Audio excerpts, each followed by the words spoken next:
ಮಳೆಯಿಂದ ಬೀದಿಗೆ ಬಿದ್ದವರಿಗೆ ತುತ್ತು ಅನ್ನನೂ ಕೂಡ ಹಾಕೋಕೋದಕ್ಕೆ ಆಗೋದಿಲ್ವಾ ಸರ್ಕಾರಕ್ಕೆ? ಸರ್ಕಾರದ ಹತ್ರ ಕಾಳಜಿ ಕೇಂದ್ರಕ್ಕೆ ಕೊಡುವಷ್ಟು ಕೂಡ ಕಾಸಿಲ್ವಾ ಅನ್ನುವಂತಹ ಪ್ರಶ್ನೆಯನ್ನ ಕೇಳಲೇಬೇಕಾಗಿದೆ. ಕಾನೂನು ಸಚಿವರ ಕ್ಷೇತ್ರದಲ್ಲೇ ಸಂತ್ರಸ್ತರು ಬೀದಿಗೆ ಬಿದ್ದಿದ್ದಾರೆ. ಒಂದ್ ಕಡೆ ತಾವು ಸಂತ್ರಸ್ತರಾಗಿದ್ದಾರೆ, ಮತ್ತೊಂದು ಕಡೆ ಮನೆ ಮಠವನ್ನ ಕಳ್ಕೊಂಡು ಅಟ್ಲೀಸ್ಟ್ ಯಾವ್ದಾದ್ರೂ ಒಂದು ಕಾಳಜಿ ಕೇಂದ್ರಕ್ಕೆ ನಮ್ಮನ್ನ ಸೇರಿಸಿದಾರಪ್ಪ, ಅಲ್ಲಾದ್ರೂ ಸ್ವಲ್ಪ ಟೈಮ್ ಇರೋಣ ಅಂತ ಹೇಳಿದ್ರೆ ಅದಕ್ಕೂ ಕೂಡ ಕಲ್ಲು ಹಾಕಿದ್ದಾರೆ. ಮಳೆಯಿಂದ ಬೀದಿಗೆ ಬಿದ್ದವರಿಗೆ ತುತ್ತು ಅನ್ನ ಹಾಕೋದಕ್ಕೆ ಸರ್ಕಾರದ ಕೈಯಲ್ಲಿ ಆಗಲ್ಲ ಅಂತ ಹೇಳಿದ್ರೆ ಹಾಗಾದ್ರೆ ಸರ್ಕಾರ ಹೇಗ್ ನಡೀತಾ ಇದೆ ಅನ್ನೋದನ್ನ ನಾವಿಲ್ಲಿ ಯೋಚನೆ ಮಾಡಬೇಕು.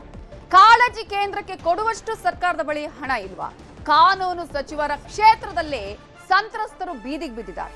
ಗದಗ ನಗರದ ಗಂಗಿಮಡಿ ನಿವಾಸಿಗಳು ಮತ್ತೆ ಬೀದಿ ಪಾಲಾಗಿದ್ದಾರೆ.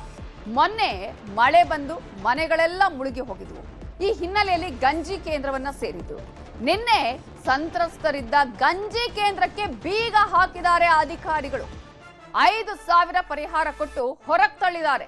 ಅದರಲ್ಲಿ ವಯಸ್ಸಾದವರಿದ್ರು, ಬಾಣಂತಿಯರಿದ್ರು, ಗರ್ಭಿಣಿಯರಿದ್ರು, ಮಹಿಳೆಯರ ಪರದಾಟವನ್ನ ಕೂಡ ಮಾಡಿದ್ದಾರೆ. ಸಚಿವ ಎಚ್.ಕೆ. ಪಾಟೀಲ್ ಸಾಹೇಬ್ರೆ, ಏನಿದು ಅನ್ನೋದನ್ನ ಗಮನಿಸಿ. ನಿಮ್ಮ ಕ್ಷೇತ್ರದಲ್ಲೇ ಆಗ್ತಾ ಇದೆ.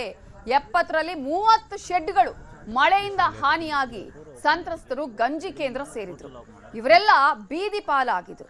ಗಂಜಿ ಕೇಂದ್ರದಲ್ಲಾದ್ರೂ ಅಟ್ಲೀಸ್ಟ್ ಸ್ವಲ್ಪ ದಿನ ಇರೋಣ, ನಮ್ಮ ಸಮಸ್ಯೆ ಪರಿಹಾರ ಆಗುವವರೆಗೆ ಅಂತ ಹೇಳಿದ್ರೆ ಕೈಗೆ 5,000 ಕೊಟ್ಟು ಆಯ್ತು ಹೊರಗ್ ನಡೀರಿ ಅಂತ ಹೇಳಿದ್ದಾರೆ. ಹಾಗಾದ್ರೆ ಸರ್ಕಾರ ಹೇಗ್ ನಡೀತಾ ಇದೆ, ಯಾವ ರೀತಿಯಾಗಿ ನಡೆಸಿಕೊಳ್ತಾ ಇದೆ, ಸಂತ್ರಸ್ತರನ್ನ ಹೇಗ್ ನೋಡ್ತಾ ಇದೆ ಅನ್ನೋದಕ್ಕೆ ಇದಕ್ಕಿಂತ ಬೇರೆ ನಿದರ್ಶನ ಬೇಕಿಲ್ಲ ಅಂತ ಅನ್ಸುತ್ತೆ. ಸರ್ಕಾರಕ್ಕೆ ಇದ್ಯಾವುದು ಕಾಣಿಸ್ತಾ ಇಲ್ವಾ? ತಮ್ಮ ಅಧಿಕಾರ, ತಮ್ಮ ಆಡಳಿತ, ತಾವು ಯಾವ ರೀತಿಯಾಗಿ ಇಲ್ಲಿ ತಮ್ಮ ಕುರ್ಚಿಯನ್ನ ಉಳಿಸ್ಕೊಳ್ಳೋದು, ಇದಷ್ಟೇ ಕಾಣಿಸ್ತಾ ಇದೆಯಾ? ರೈತರು ಹೋರಾಟಕ್ಕಿಳಿದ್ರೆ, ರೈತರು ತಿರುಗಿ ಬಿದ್ರೆ ಏನಾಗತ್ತೆ ಅನ್ನುವಂತಹ ಅನೇಕ ನಿದರ್ಶನಗಳನ್ನ ನಾವು ನೋಡಿದೀವಿ. ಸೊ ಗದಗ್ನ ಗಂಜಿ ಕೇಂದ್ರದ ನಿರಾಶ್ರಿತರಿಗೆ ತಿಂಡಿ ವ್ಯವಸ್ಥೆಯನ್ನ ಇದೀಗ ಸ್ಥಳೀಯರು ಮಾಡಿದ್ದಾರೆ.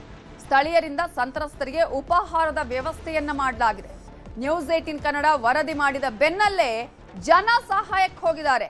ಜನ ಅಲ್ಲೇ ಅವರಿಗೆ ತಿಂಡಿ ಊಟದ ವ್ಯವಸ್ಥೆಯನ್ನ ಮಾಡಿದ್ದಾರೆ. ಗಂಗಿಮಡಿ ನಿವಾಸಿ ಕುಮಾರ್ ಅವರು ಈ ಸಂತ್ರಸ್ತರಿಗೆ ಉಪಹಾರದ ವ್ಯವಸ್ಥೆಯನ್ನ ಮಾಡಿದ್ದಾರೆ. ಇಡ್ಲಿ, ಚಟ್ನಿ, ಉಪಹಾರ ವ್ಯವಸ್ಥೆಯನ್ನ ಕುಮಾರ್ ಅವರು ಮಾಡಿದ್ದು. 70ರಲ್ಲಿ ಈಗಾಗಲೇ ಹೇಳಿದಾಗೆ 30 ಶೆಡ್ಗಳು ಮಳೆಯಿಂದ ಹಾನಿಯಾಗಿ ಹೋಗಿದೆ. 5,000 ಕೊಟ್ಟು ನೀವು ಹೋಗಿ ಅಂತ ಹೇಳಿದ್ದಾರೆ ಅಧಿಕಾರಿಗಳು.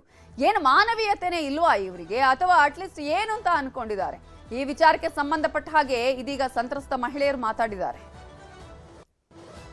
ನೋಡ್ರಿ ಸರ್, ಇವತ್ತಿಗೆ 6 ದಿನ ಆಯ್ತು ನಾವು ಬಂದು ಕೂತು. ನಮ್ಗೆ ಯಾರು ಅಧಿಕಾರಿಗಳು ಇನ್ನೂವರೆಗೂ ಯಾರೂ ಬಂದಿಲ್ಲ.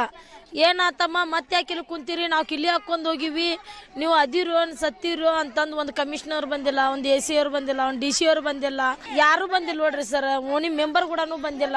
ಫೋನ್ ಹಚ್ಚಿರ ಫೋನ್ ರಿಸೀವ್ ಮಾಡತ್ತಿಲ್ರಿ, ಅವ್ರು ಎತ್ತುವಲ್ರು. ನಮ್ದು ನಾವು ಅವ್ರ ಮುಂದೆ ಹೇಳ್ಕೊಬೇಕನ್ನ ಹತ್ತೀವಿ, ಅವ್ರು ಕೂಡ ಫೋನ್ ಎತ್ತುವಲ್ರಿ. ಸಿದ್ದರಾಮಯ್ಯ ಅವರು, ಎಚ್.ಕೆ. ಪಾಟೀಲ್ರು ಕೈ ಬಿಡೋದಿಲ್ಲ ಅನ್ನೋದು ಒಂದು ತೀರ್ಮಾನಕ್ಕೆ ನಾವು ಗಟ್ಟಿಯಾಗಿ ಕುಂತೀವಿ. ನೀವು ಬಂದೇ ಬರ್ತೀರಿ ಅಂತ ಎಲ್ಲ ನಿಮ್ಮ ಹೆಣ್ಣು ಮಕ್ಕಳಾತು ಗಂಡು ಮಕ್ಕಳಾತು ಎಲ್ಲರೂ ನಿಮ್ಮ ಭರೋಸದ ಮೇಲೆ ಕುಂತಾರ. ಸರ್ ಬರ್ರಿ, ಬಂದು ನಮ್ಮ ಬೇಡಿಕೆ ಕೇಳ್ರಿ ಸರ್. ನೀವು ಬಿಡಬೇಡ್ರಿ ನಮ್ಮ ಬೇಡಿಕೆ. ನಮಗೆ ಮನೆ ಇಲ್ಲ ರೀ, ಹೊಲ ಇಲ್ಲ ರೀ, ನಾವು ಇಂಥ ಬಿಸಿಲಾಗ ಕುಂತೀವ್ರಿ, ಹೊಟ್ಟೆ ಕೂಳಿಲ್ದ, ಒಂದು ನೀರು ಕೂಡ ಇಲ್ಲ ರೀ ನಮಗೆ ಕುಡಿಯಾಕ. ಇಂಥ ಪರಿಸ್ಥಿತಿ ಒಳಗ್ರಿ ತಾಯಿ ತಂದೆ ಸತ್ತಾರಂತಂದು ಅನಾಥ ಮಕ್ಕಳು ಅಂತಾರ್ರಿ. ನೀವು ಅದಿರಿ, ನಾವು ಅನಾಥರಾಗಲ್ಲ, ನೀವು ಬರಬೇಕ್ರಿ ಸರ್. ನೀವು ನಮಗೇನಾರು ಒಂದು ದಾರಿ ಸಿಗತ್ತೆ, ಅವ್ರು ಬಂದು ಭೇಟಿ ಆಗಬೇಕು. ಅವ್ರು ಬಂದು ಭೇಟಿ ಆಗಲಿ ಅಂತ ನಾವು ಏನೈತಿ ಬೇಡ್ಕೊಳಕತ್ತೀವಿ. ಏನು ರೀ ನಮ್ದು ಇದೆಲ್ಲ ಅವ್ರ ಮೇಲೆ ಐತ್ರಿ. ಅವ್ರು ಏನು ಹೇಳ್ತಾರೆ ಅದಕ್ಕರೆವು. ನಮ್ಮ ಶಾಸಕರ ಗದಗ್ನವರ ಗದಗಿಂದ ಅವ್ರ ಶಾಸಕರ ಅಂದಿನ ಒಳಕ್ಕೆ ಅವ್ರ ಜವಾಬ್ದಾರಿ ಐತಿ. ನಮಗೆಲ್ಲ ನೋಡ್ಕೋಬೇಕು, ದಾರಿ ಕೊಡ್ಬೇಕು ಅನ್ನೋದು ಅವ್ರ ಕಡೆ ಐತಿ. ಅದಕ್ಕೊಂದು ಏನಾರ ದಾರಿ ಪರಿಹಾರ ಅವ್ರ ಕಡೆ ಐತಿ, ಅವರ ಮಾಡಿಕೊಡ್ಬೇಕು. ನಾವು ಅವ್ರು ಕೇಳ್ಕೊಳ್ಳೋದು ಏನಂತಂದ್ರೆ, ಇಂಥ ಬೈಲಾಗ ನಾವು ಕುಂತೀವಲ್ಲ, ಗದಗ ಜಿಲ್ಲಾ ಡಿಸ್ಟಿಕ್ ಇದು, ಇದರೊಳಗೆ ಏನೈತಿ ಎಚ್.ಕೆ. ಪಾಟೀಲ್ ಅವರು ಎಲ್ಲರಿಗೂ ಶಾಸಕರ ನನ್ನ ಮಕ್ಕಳಂತ ಅವ್ರು ನೋಡ್ಕೊಂಡಾರ ಅಂದ ಬಳಕ ನಮಗೂ ಒಂದು ಮಕ್ಕಳಂತ ತಿಳ್ಕೊಂಡು ಒಂದು ಸಹಾಯ ಮಾಡ್ಬೇಕಂತ ಇಷ್ಟು ಬೇಡ್ಕೊತೀನಿ ನಾವು.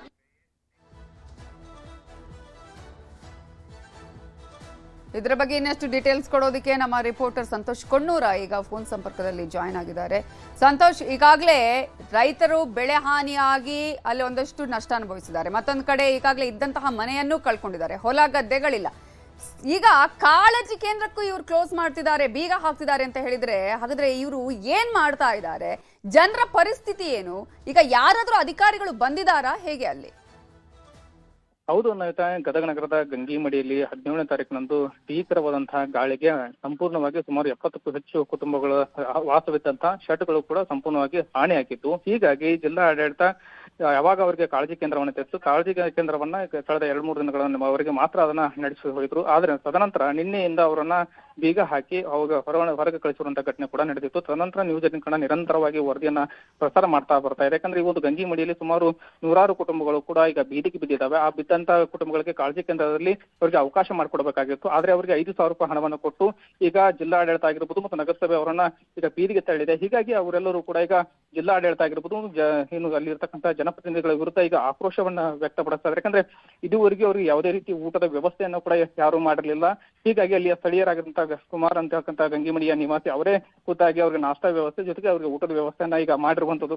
ಅಂದ್ರೆ ಈ ಜಿಲ್ಲಾಡಳಿತದ ದಿವ್ಯ ನಿರ್ಲಕ್ಷ್ಯದಿಂದ ಆ ಒಂದು ಗಂಗಿಮಡಿಯ ಕುಟುಂಬಗಳು ಕೂಡ ಈಗ ಸಾಕಷ್ಟು ಗೋಳಾಡ್ತಾ ಇದ್ದಾರೆ. ಯಾಕಂದ್ರೆ ಅವ್ರಿಗೆ ಇರ್ತಕ್ಕಂಥ ಶೆಡ್ಗಳು ಕೂಡ ಸಂಪೂರ್ಣವಾಗಿ ಹಾನಿಯಾಗಿ ಹೋಗಿದ್ದಾವೆ. ಹಾನಿಯಾದಂತ ಶೆಡ್ಗಳಿಗೆ ಮುತುವರ್ಜಿ ವಹಿಸಿ ಜಿಲ್ಲಾ ಆಡಳಿತ ಅವ್ರಿಗೊಂದು ಸೂರನ್ನ ಕಲ್ಪಿಸಿಕೊಡ್ಬೇಕಾಗಿತ್ತು. ಹೀಗಾಗಿ ಅವ್ರಿಗೆ ಯಾವುದೇ ರೀತಿ ಜಮೀನುಗಳಿಲ್ಲ. ದಿನನಿತ್ಯ ದುಡಿಮೆ ಮಾಡಿ ಅವ್ರ ಜೀವನ ಸಾಗಿಸಂತ ಈ ಬಡ ಕುಟುಂಬಗಳು ಈಗ ಬೀದಿಗೆ ಬಿದ್ದಿರೋದ್ರಿಂದಾಗಿ ಅವರಿಗೆ ನೆರವಾಗತಕ್ಕಂತ ಜಿಲ್ಲಾ ಆಡಳಿತ ಈಗ ಬೀದಿಗೆ ತಳ್ಳಿರೋದ್ರಿಂದ ಹೀಗಾಗಿ ಸಾಕಷ್ಟು ಆಕ್ರೋಶವನ್ನು ವ್ಯಕ್ತಪಡಿಸಿದ್ದಾರೆ, ಕಣ್ಣೀರನ್ನು ಹಾಕ್ತಿದ್ದಾರೆ. ಯಾಕಂದ್ರೆ ಗದಗ ಜಿಲ್ಲಾ ಉಸ್ತುವಾರಿ ಸಚಿವ ಎಚ್.ಕೆ. ಪಾಟೀಲ್ರು ಖುದ್ದಾಗಿ ಭೇಟಿ ನೀಡಬೇಕು, ನಮ್ಮ ಸಮಸ್ಯೆಯನ್ನು ಆಲಿಸಬೇಕು, ಹೀಗಾಗಿ ನಮ್ಮ ಸಮಸ್ಯೆಗೆ ಸ್ಪಂದಿಸಬೇಕು ಅನ್ನೋಂಥ ಒತ್ತಾಯವನ್ನ ಮಾಡ್ತಾ ಇದ್ದಾರೆ. ಆದ್ರೆ ಈಗ ಈಗ ನ್ಯೂಸ್ 18 ಕನ್ನಡದ ನಿರಂತರ ವರದಿಯ ನಂತರ ಈಗ ಸ್ಥಳಕ್ಕೆ ಗದಗ ಎಸಿ ಆಗಿರುವಂತ ಗಂಗಪ್ಪ ಅವರು ಕೂಡ ಭೇಟಿ ನೀಡಿ ಒಂದು ಮಾತುಕತೆಯನ್ನು ಕೂಡ ಮಾಡ್ತಾ ಇದ್ದಾರೆ. ಯಾಕಂದ್ರೆ ಕಾಳಜಿ ಕೇಂದ್ರದಿಂದ ಹೊರಗೆ ಬಿದ್ದಂತ ಈ ಒಂದು ಕುಟುಂಬಗಳು ಸಾಕಷ್ಟು ಸಮಸ್ಯೆನ ಎದುರಿಸ್ತಾರೆ. ಗರ್ಭಿಣಿಯರಿದ್ದಾರೆ, ಮಹಿಳೆಯರಿದ್ದಾರೆ, ಮಕ್ಕಳಿದ್ದಾರೆ. ಹಗಲು ರಾತ್ರಿಯಿಂದ ಅವರು ಒಂದು ಕಾಳಜಿ ಕೇಂದ್ರದ ಎದುರುಗಡೆ ಇರ್ತಕ್ಕಂಥ ಆವರಣದಲ್ಲೇ ವಾಸವನ್ನ ಮಾಡ್ತಾ ಇದ್ದಾರೆ. ಆದಷ್ಟು ಬೇಗ ಈ ಒಂದು ಜಿಲ್ಲಾಡಳಿತ ಈ ಒಂದು ಗಂಗಿಮಡಿಯ 100 ಏನು ಕುಟುಂಬಗಳಿದಾವೆ, 100 ಇದ್ದಾರೆ, ಆ ಒಂದು ಕುಟುಂಬಕ್ಕೆ ಆಸರೆ ಆಗುವಂತ ಕೆಲಸವನ್ನ ಮಾಡುತ್ತಾನ ಕಾದ್ ನೋಡ್ಬೇಕಿದೆ ನವಿತಾ. ಈಗಾಗಲೇ ಅಲ್ಲಿ ಪಾಪ ತಾವು ಎಲ್ಲವನ್ನ ಕಳ್ಕೊಂಡು ಇಲ್ಲಿ ಅಟ್ಲೀಸ್ಟ್ ನಮ್ಮ ನೆರವಿಗೆ ಈ ಸರ್ಕಾರ ಬರುತ್ತೆ, ಜಿಲ್ಲಾಡಳಿತ ಬರುತ್ತೆ ಅಂತ ಕಾದ್ ಕೂತಿದ್ರು. ಇವರ ಕಣ್ಣಿಗೆ ಮಣ್ಣೆರಚುವ ಕೆಲಸವನ್ನೇ ಇಲ್ಲಿ ಮಾಡ್ತಾ ಇದ್ದಾರೆ. ಜಿಲ್ಲಾ ಉಸ್ತುವಾರಿ ಸಚಿವರ ಗಮನಕ್ಕೆ ಬಂದಿದೆಯಾ ಇದು ಈ ತರ ಅಧಿಕಾರಿಗಳು ಮಾಡ್ತಾ ಇರೋದು? ಹೌದು ನವಿತಾ, ಯಾಕಂದ್ರೆ ಗದಗ ಜಿಲ್ಲಾ ಉಸ್ತುವಾರಿ ಸಚಿವ ಎಚ್.ಕೆ. ಪಾಟೀಲ್ ಗಮನಕ್ಕೆ ತರುವಂತ ಕೆಲಸ ಕೂಡ ಆಗಿರುವಂತದ್ದು. ಆದ್ರೆ ಜಿಲ್ಲಾ ಉಸ್ತುವಾರಿ ಸಚಿವರು ಯಾವುದೇ ರೀತಿ ಒಂದು ಗಂಗಿಮಡಿಯ ನಿವಾಸಿಗಳ ಗೋಳನ್ನ ಕೇಳುವಂತ ಕೆಲಸ ಕೂಡ ಇದುವರೆಗೆ ಆಗಿಲ್ಲ. ಯಾಕಂದ್ರೆ ಜಿಲ್ಲಾಡಳಿತ ಈಗ ಅವರನ್ನ ಬೀದಿಗೆ ತಳ್ಳುವಂತ ಕೆಲಸ ಆದ್ಮೇಲೆ ಸಾಕಷ್ಟು ಸಮಸ್ಯೆನ ಎದುರಿಸ್ತಾ ಇದ್ದಾರೆ. ಯಾಕಂದ್ರೆ ಜಿಲ್ಲಾ ಉಸ್ತುವಾರಿ ಸಚಿವರು ಖುದ್ದಾಗಿ ಬಂದು ನಮ್ಮ ಸಮಸ್ಯೆನ ಆಲಿಸಬೇಕು. ಯಾಕಂದ್ರೆ ಚುನಾವಣೆ ಬಂದಂತ ಸಂದರ್ಭದಲ್ಲಿ ಇಂಥ ಒಂದು ಗುಡಿಸಲಿನಲ್ಲಿದ್ರಿ, ಇಂಥ ಒಂದು ಶೆಡ್ ನಲ್ಲಿ ನೀವು ವಾಸ ಮಾಡ್ತಾ ಇದ್ರಿ, ಹೀಗಾಗಿ ನಿಮ್ಗೊಂದು ಸೂರನ್ನ ಕಲ್ಪಿಸಿಕೊಡ್ತೇವೆ ಅಂತೇಳಿ ಭರವಸೆಯನ್ನು ಕೊಟ್ಟು ಹೋಗಿದ್ರು. ಆದ್ರೆ ಆ ಭರವಸೆ ಕೂಡ ಭರವಸೆಯಾಗಿ ಉಳಿದಿದೆ. ಹೀಗಾಗಿ ಅವರು ಕೂಡ ಸಾಕಷ್ಟು ಮನವಿಯನ್ನ ಮಾಡ್ಕೊಳ್ತಾ ಇದ್ದಾರೆ. ಈ ಒಂದು ಬೀದಿಗೆ ಬಿದ್ದಂತಹ ಕುಟುಂಬಗಳಿಗೆ ನೆರವಾಗತಕ್ಕಂತ ಸಚಿವ ಎಚ್.ಕೆ. ಪಾಟೀಲ್ರು ಯಾವುದೇ ರೀತಿ ನಮ್ಗೆ ಸ್ಪಂದನೆ ನೀಡ್ತಾ ಇಲ್ಲ. ಈ ಅಧಿಕಾರಿಗಳು ಕೂಡ ಯಾವುದೇ ರೀತಿ ನಮ್ಗೆ ಸ್ಪಂದನೆ ಕೊಡ್ತಾ ಇಲ್ಲ. ಯಾಕಂದ್ರೆ ನಮ್ಗೆ ಈಗಾಗಲೇ ಸಾಕಷ್ಟು ನಮ್ಮ ಇರ್ತಕ್ಕಂಥ ಮನೆಯಲ್ಲಿ ಇರ್ತಕ್ಕಂಥ ದವಸ ಧಾನ್ಯಗಳಾಗಿರ್ಬೋದು, ಬಟ್ಟೆಗಳಾಗಿರ್ಬೋದು, ಇನ್ನು ತಿನ್ನಬೇಕಾದಂತಹ ದಿನಸಿಗಳು ಎಲ್ಲವೂ ಕೂಡ ಸಂಪೂರ್ಣವಾಗಿ ಹಾಳಾಗಿ ಹೋಗಿದ್ದಾವೆ. ಇನ್ನು ಸರ್ಕಾರ ಕೊಡ್ತಂತ 5,000 ರೂಪಾಯಿ ನಮ್ಗೆ ಯಾವುದೇ ರೀತಿ ಆಗಲ್ಲ. ನಮ್ಗೆ ಶಾಶ್ವತವಾದಂತ ಪರಿಹಾರವನ್ನ ಕೊಟ್ರೆ, ನಮಗೊಂದು ಸೂರನ್ನ ಕಲ್ಪಿಸಿಕೊಟ್ರೆ ನಾವು ಸಾಕಷ್ಟು ಅನುಕೂಲ ಆಗುತ್ತೆ ಅಂತ ಸಾಕಷ್ಟು ಗೋಳಾಡ್ತಾ ಇದ್ದಾರೆ. ಆದ್ರೆ ಕಣ್ಣೀರನ್ನ ಹಾಕ್ತಾ ಇದ್ದಾರೆ. ಆದ್ರೆ ಈ ಕಣ್ಣೀರಿಗೆ ಯಾವುದೇ ರೀತಿ ಬೆಲೆ ಇಲ್ಲದಂತಾಗಿರುವಂತದ್ದು. ಯಾಕಂದ್ರೆ ಜಿಲ್ಲಾಡಳಿತವೇ ಈ ರೀತಿಯಾದಂತಹ ಪರಿಸ್ಥಿತಿಯನ್ನ ನಿರ್ಮಾಣ ಮಾಡಿಕೊಟ್ಟಾಗ ಆ ಒಂದು ಬಡ ಕುಟುಂಬಗಳೇನಿದಾವೆ ಸುಮಾರು 70ಕ್ಕೂ ಹೆಚ್ಚು ಕುಟುಂಬಗಳು ಇವತ್ತು ಸಾಕಷ್ಟು ಸಮಸ್ಯೆಯನ್ನು ಎದುರ್ತಾ ಇದ್ದಾರೆ. ಯಾಕಂದ್ರೆ ಸಂಪೂರ್ಣವಾಗಿ ತಗಡಿನ ಸಡ್ಡುಗಳೆಲ್ಲವೂ ಕೂಡ ಮಳೆಯಿಂದ ಹಾನಿ ಆದ್ಮೇಲೆ ಕೂಡ ಯಾವುದೇ ರೀತಿ ಈ ಒಂದು ನಗರಸಭೆ ಅಧಿಕಾರಿಗಳಾಗ್ಲಿ ಅಥವಾ ಜಿಲ್ಲಾಡಳಿತ ಆಗಲಿ, ಜಿಲ್ಲಾಧಿಕಾರಿಗಳಾಗ್ಲಿ ಅವರ ಸಮಸ್ಯೆಗೆ ಸ್ಪಂದಿಸುವಂತ ಕೆಲಸ ಕೂಡ ಆಗ್ತಾ ಇಲ್ಲ ಅಂತೇಳಿ ಸಾಕಷ್ಟು ಗೋಳಾಡ್ತಾ ಇದ್ದಾರೆ ನಟ. ಓಕೆ, ಥ್ಯಾಂಕ್ ಯು ಸಂತೋಷ್ ಡೀಟೇಲ್ಸ್ಗೆ. ನಾವು ಗದಗ ತಹಶೀಲ್ದಾರ್ ಆಗಿರ್ಬೋದು ಅಥವಾ ಗದಗ ಎಸಿ ಆಗಿರ್ಬೋದು, ಜಿಲ್ಲಾಧಿಕಾರಿಗಳು, ನಗರಸಭೆಯ ಪೌರಾಯುಕ್ತರಿಗೆ ಎಲ್ಲರನ್ನ ಕೂಡ ಸಂಪರ್ಕ ಮಾಡುವಂತಹ ಪ್ರಯತ್ನ ಪಟ್ವಿ. ಏನಾಗಿದೆ, ಯಾಕೆ ಈ ರೀತಿಯಾಗಿ ಅವರನ್ನ ಹೊರಗೆ ಹಾಕುವ ಕೆಲಸ ಮಾಡಿದ್ದೀರಿ, ಬೀದಿಗೆ ತಳ್ಳುವ ಕೆಲಸ ಮಾಡಿದ್ದೀರಿ ಅಂತ ಕೇಳೋಣ ಅಂತ ಹೇಳಿದ್ರೆ ಒಬ್ರು ಕೂಡ ಸಂಪರ್ಕಕ್ಕೆ ಸಿಗ್ತಾ ಇಲ್ಲ. ಅವರನ್ನ ಮತ್ತೆ ಫೋನ್ ಮಾಡಿ ಸಂಪರ್ಕ ಮಾಡುವಂತಹ ಪ್ರಯತ್ನವನ್ನಂತೂ ನ್ಯೂಸ್ 18 ಕನ್ನಡ ಮಾಡುತ್ತೆ, ಫಾಲೋ ಅಪ್ ಮಾಡುವ ಕೆಲಸವನ್ನ ಮಾಡುತ್ತೆ. ಈ ರೀತಿಯಾಗಿ ರೈತರಿಂದ ಮತವನ್ನ ಹಾಕಿಸಿಕೊಂಡು, ಜನರಿಂದ ಮತವನ್ನ ಹಾಕಿಸಿಕೊಂಡು ಈಗ ಅವರನ್ನೇ ಬೀದಿಗೆ ತಳ್ಳುವ ಕೆಲಸ ಮಾಡ್ತಿದೆಯಲ್ಲ ಸರ್ಕಾರ. ಈ ಸರ್ಕಾರಕ್ಕೆ ನಾಚಿಕೆ ಆಗ್ಬೇಕು. ನಾವು ಏನ್ ಮಾಡ್ತಾ ಇದ್ದೀವಿ, ಯಾರಿಂದ ನಾವು ಈಗ ಅಧಿಕಾರವನ್ನ ಅನುಭವಿಸ್ತಾ ಇದ್ದೀವಿ, ಆಡಳಿತವನ್ನ ಮಾಡ್ತಾ ಇದ್ದೀವಿ ಅಂತ ಹೇಳಿ ಇವರನ್ನೇ ಬೀದಿಗೆ ತಳ್ಳಿದ್ರೆ ಏನಾಗುತ್ತೆ ಮುಂದಿನ ದಿನಗಳಲ್ಲಿ ಅನ್ನೋದನ್ನ ಕೂಡ ಜನ ಓಟಿನ ಮೂಲಕ ಉತ್ತರವನ್ನ ನೀಡ್ತಾರೆ. ಇನ್ನು ದಾವಣಗೆರೆ ಜಿಲ್ಲೆಯಲ್ಲಿ ನೆಲ ಕಚ್ಚಿದೆ ಭತ್ತದ ಬೆಳೆ. ನೆಲ ಸಮವಾಗಿದೆ ಕಟಾವಿಗೆ ಬಂದ ಭತ್ತದ ಬೆಳೆ. ಸತತ 3 ದಿನಗಳಿಂದ ಬಿರುಗಾಳಿ ಸಹಿತ ಮಳೆಯಾಗಿದೆ. ಈ ಹಿನ್ನೆಲೆಯಲ್ಲಿ ಬೆಳೆದಂತಹ ಬೆಳೆ ಸರ್ವನಾಶ ಆಗಿದೆ. ಕಟಾವಿಗೆ ಬಂದ ಭತ್ತದ ಬೆಳೆ ಕಂಪ್ಲೀಟ್ ಆಗಿ ನೆಲಸಮ ಆಗಿದೆ. ಇಲ್ಲಿ ಸತತ 3 ದಿನಗಳಿಂದ ನಿರಂತರವಾಗಿ ಬಿರುಗಾಳಿ ಸಹಿತ ಮಳೆಯಾಗಿದೆ. ಹಾಗಾಗಿ ರೈತರು ತಾವೊಂದು ಆಶಾಭಾವನೆಯನ್ನ ಇಟ್ಕೊಂಡಿದ್ರು, ಈ ಸಲ ನಮಗೆ ಈ ಸಲ ಒಳ್ಳೆಯ ಬೆಳೆ ಬರುತ್ತೆ, ಲಾಭ ಬರುತ್ತೆ, ಕೈ ತುಂಬ ದುಡ್ಡು ಬರುತ್ತೆ ಈ ಸಲ ಆದ್ರೂ ಅಂತ ಹೇಳಿ. ಅದು ಕೂಡ ಈಗ ಸರ್ವನಾಶ ಆಗಿದೆ. ಮಾಗಾನಹಳ್ಳಿ, ಅಮೃತನಗರ, ಕಡ್ಲೆಬಾಳ್, ಅರಸಾಪುರ ಸೇರಿದಂತೆ ಬಹುತೇಕ ಗ್ರಾಮಗಳಲ್ಲಿ ಇದೀಗ ಬೆಳೆದ ಬೆಳೆಯೇ ನೆಲಕ್ಕಚ್ಚಿದೆ. ಆಲಿಕಲ್ಲು ಮಳೆಯಿಂದ ರೈತರ ಬದುಕಿನ ಮೇಲೆ ಬರೆ ಬಿದ್ದಿದೆ. ನಿಮ್ಗೆ ದೃಶ್ಯಗಳಲ್ಲೂ ತೋರಿಸ್ತೀವಿ. 100 ಎಕರೆ ಭತ್ತದ ಬೆಳೆ ನೋಡಿ ಅಲ್ಲಿ ನಾಶ ಆಗಿದೆ. ಕಟಾವಿಗೆ ಬಂದಿದ್ದ ಭತ್ತ ಮಣ್ಣು ಪಾಲಾಗಿದೆ. ಇನ್ನು ರೈತರು ಹೆಂಗ್ ಬದುಕೋದು, ಯಾವ ರೀತಿಯಾಗಿ ಜೀವನ ಸಾಗಿಸೋದು? ಇದೇ ವಿಚಾರಕ್ಕೆ ಸಂಬಂಧಪಟ್ಟ ಹಾಗೆ ಇನ್ನಷ್ಟು ಡೀಟೇಲ್ಸ್ ಅನ್ನ ಕೊಡೋದಕ್ಕೆ ನಮ್ಮ ರಿಪೋರ್ಟರ್ ಸಂಜಯ್ ಈಗ ನೇರ ಸಂಪರ್ಕದಲ್ಲಿ ಜಾಯ್ನ್ ಆಗಿದ್ದಾರೆ. ಸಂಜಯ್, ಈಗಾಗಲೇ ಈ ಸಲ ಆದ್ರೂ ಅಟ್ಲೀಸ್ಟ್ ಒಂದು ಒಳ್ಳೆ ಬೆಳೆ ಬಂದು ನಮಗೆ ಕೈ ತುಂಬಾ ಹಣ ಬರ್ಬೋದು ಅಥವಾ ಮಾಡಿದ ಸಾಲ ಆದ್ರೂ ತೀರಿಸಬಹುದು ಅಂತ ಅಂದ್ಕೊಂಡಿದ್ರು ರೈತರು. ಅದು ಕೂಡ ಈಗ ಮಣ್ಣು ಪಾಲಾಗಿದೆ. ಅಧಿಕಾರಿಗಳು ಬಂದಿದ್ದಾರಾ, ಸರ್ವೆ ಮಾಡಿದಾರಾ, ಇವರಿಗೆ ಪರಿಹಾರ ಕೊಡಿಸುವಂತ ಏನಾದ್ರೂ ಪ್ರಯತ್ನಗಳು ಆಗಿದೆಯಾ?